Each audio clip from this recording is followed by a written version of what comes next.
Hi there. Since you're here today, let me ask you a quick question.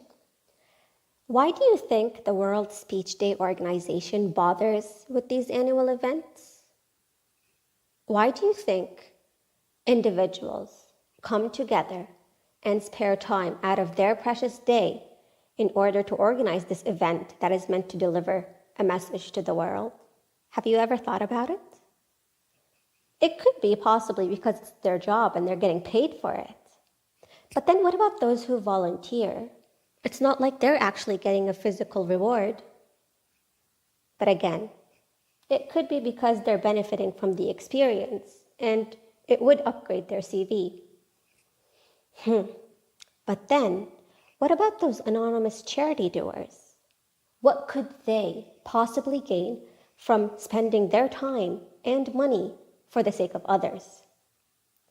Could it possibly be because they care about the well-being of others more than their own?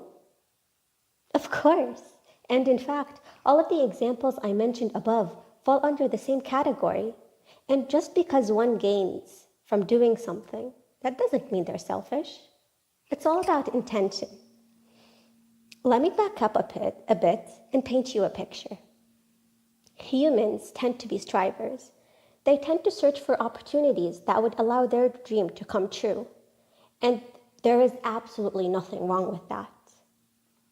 The problem arises when greed enters the heart.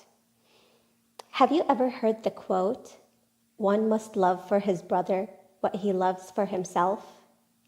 Quite a heartwarming quote, no? Now imagine if the whole world ran that way. If every single human lived with that concept in mind.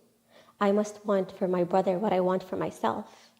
That means no harm, no cheat, no abuse, no violence. I don't want any of that for myself, so I shouldn't do it to another. The definition of selflessness is when you're thinking of other people before yourself. Selflessness is the opposite of selfish.